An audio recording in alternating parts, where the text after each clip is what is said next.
A week or so passed, and Brother Jack's name was there in my inbox again.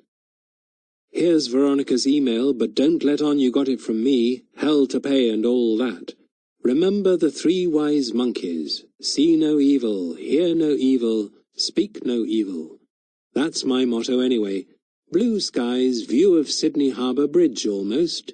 Ah, here comes my rickshaw. Regards, John F." I was surprised.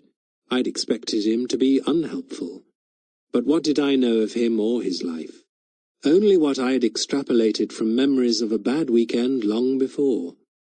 I'd always assumed that birth and education had given him an advantage over me that he'd effortlessly maintained until the present day.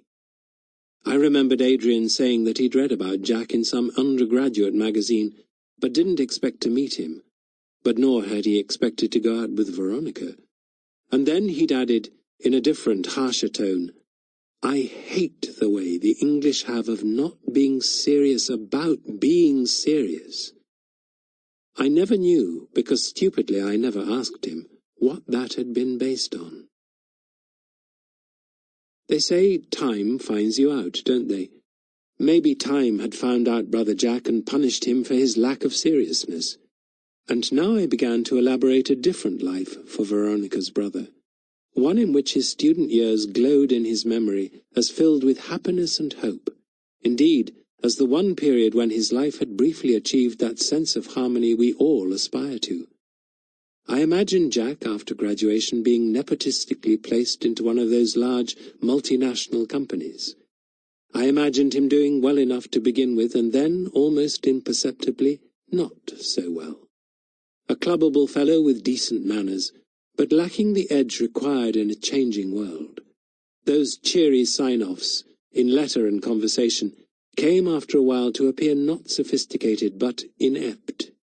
And though he wasn't exactly given the push, the suggestion of early retirement combined with occasional bits of ad hoc work was clear enough. He could be a kind of roving honorary consul, a backup for the local man in big cities, a troubleshooter in smaller ones. So he remade his life, and found some plausible way to present himself as a success. View of Sydney Harbour Bridge, almost.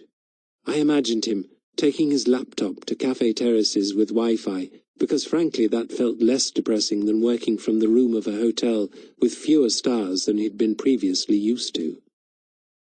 I've no idea if this is how big firms work, but I'd found a way of thinking about Brother Jack which brought no discomfort. I'd even managed to dislodge him from that mansion overlooking the golf course. Not that I would go so far as to feel sorry for him. And, this was the point, not that I owed him anything either. "Dear Veronica," I began, "your brother has very kindly given me your email address. It strikes me that this may be one of the differences between youth and age. When we are young, we invent different futures for ourselves.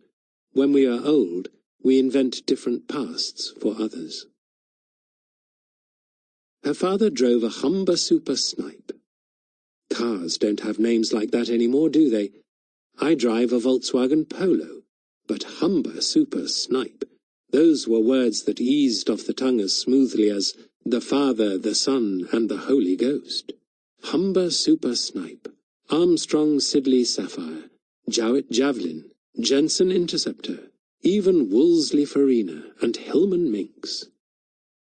Don't get me wrong, I'm not interested in cars, old or new. I'm vaguely curious why you might name a large saloon after such a small game bird as the snipe, and whether a minx had a tempestuous female nature. Still, I'm not curious enough to find out. At this stage, I prefer not to know. But I've been turning over in my mind the question of nostalgia, and whether I suffer from it. I certainly don't get soggy at the memory of some childhood knick-knack, nor do I want to deceive myself sentimentally about something that wasn't even true at the time, love of the old school and so on. But if nostalgia means the powerful recollection of strong emotions, and a regret that such feelings are no longer present in our lives, then I plead guilty. I'm nostalgic for my early time with Margaret, for Susie's birth and first years, For that road trip with Annie. And if we're talking about strong feelings that will never come again, I suppose it's possible to be nostalgic about remembered pain as well as remembered pleasure. And that opens up the field, doesn't it? It also leads straight to the matter of Miss Veronica Ford. Blood money? I looked at the words and couldn't make sense of them. She'd erased my message and its heading, not signed her reply, and just answered with a phrase. I had to call up my sent email and read it through again to work out that grammatically her 2 words could only be a reply to my asking why her mother had left me £500. But it didn't make any sense beyond this. No blood had been spilt. My pride had been hurt, that was true. But Veronica was hardly suggesting that her mother was offering money in exchange for the pain her daughter had caused me. Was she? Or was she? At the same time, it made sense that Veronica didn't give me a simple answer, didn't do or say what I hoped or expected. In this she was at least consistent with my memory of her. Of course, at times I'd been tempted to set her down as the woman of mystery as opposed to the woman of clarity I married in Margaret. True, I hadn't known where I was with her, couldn't read her heart or mind or her motivation, but an enigma is a puzzle you want to solve. I didn't want to solve Veronica, certainly not at this late date. She'd been a bloody difficult young woman 40 years ago, and on the evidence of this 2-word, 2-finger response, didn't seem to have mellowed with age. That's what I told myself firmly. Though why should we expect age to mellow us? If it isn't life's business to reward merit, why should it be life's business to give us warm, comfortable feelings towards its end? What possible evolutionary purpose could nostalgia